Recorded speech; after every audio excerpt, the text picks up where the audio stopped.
Sebelumnya terima kasih atas kesempatan yang diberikan. Assalamualaikum warahmatullahi wabarakatuh.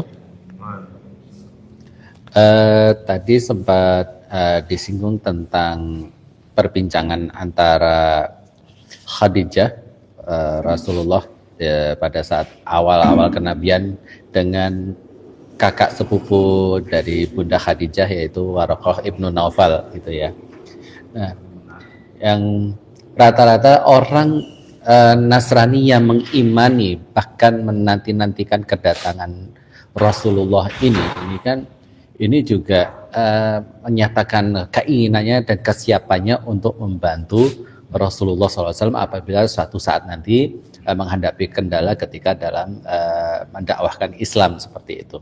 Hanya masalahnya ketika mereka tidak mendapatkan kesempatan itu dikarenakan umur, ya, dikarenakan ajal sudah keburu dipanggil sama Allah. Yang jadi pertanyaan, orang-orang seperti ini nantinya itu masuk surga atau neraka? Karena kalau misalkan saya mendengar seperti ada pendapat yang menyebutkan orang yang masih dalam masa fatrah itu kok ini tidak akan masuk surga seperti itu. Saya tidak tahu benar atau tidaknya. Mungkin itu pertanyaan dari saya. Terima kasih. Sekarang saya mau tanya ya.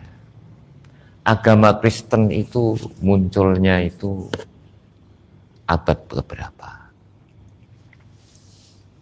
Nabi Musa sudah lahir atau masih Nabi Musa sudah tidak ada? Baru muncul agama Yahudi yang sudah inhiraf ini. Kemudian muncul agama Nasrani, itu Tuhan Isa dituhankan. Itu muncul Isa masih hidup atau sudah mati? Sudah mati. Berarti Isa bukan beragama Nasrani seperti sekarang kan? Ya toh Pak? Musa juga tidak beragama Yahudi seperti Yahudi sekarang kan? Maka itu orang yang memiliki agama tauhid yang sama dengan agama kita Nabi Muhammad yang sholatnya 2 rakaat. Itu termasuk orang yang beriman, gitu kan? Makanya seperti siapa itu tadi? Naufal itu orang beriman, tapi agamanya agama Nabi Isa, bukan Nasrani kayak sekarang ini. Nasrani yang lurus, Nasrani yang ikut agama Nabi Isa, bukan Nasrani yang ikut kitabnya Petrus Paulus, gitu kan gitu. Jadi kalau persoalan surga neraka, ya ketika orang itu beriman seperti para nabi, ya tentu itu tidak bisa dikategorikan orang yang masuk neraka karena beliau meninggal sebelum ada Nabi Muhammad, ajaran Al-Quran. Kalau toh mereka itu ya menangi hidup Nabi Muhammad, tentu dia akan beriman seperti iman kita ini, gitu ya. Contoh lagi ada Nasrani juga, Pak, Al-Masih, ya, Al-Masih itu ya Nasrani lah, Raja Habasah. Itu ketika meninggal dunia, Nabi Muhammad juga sholat gaib, Pak, mendoakan, gitu. Ya karena Raja Habsyi itu Al-Masih, tapi kan bukan Al-Masihnya seperti Paulus. Nah gitu loh.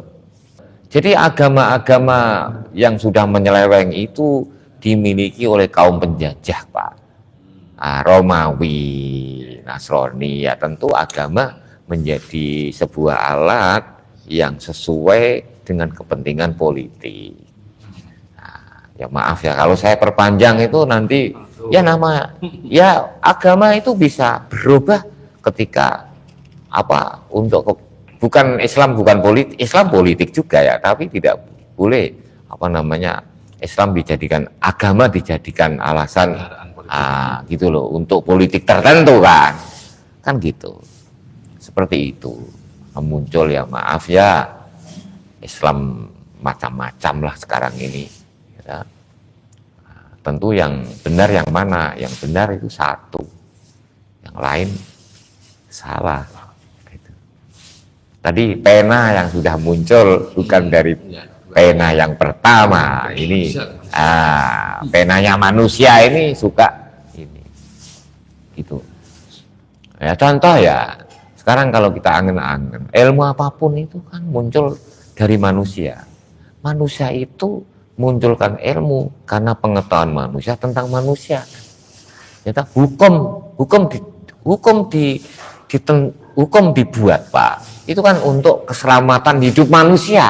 Lah manusia secara coro akal mereka tidak manusia cara definisi Al-Qur'an. Gitu loh. Maka ada kasta hukum menjadi ini, seperti itulah.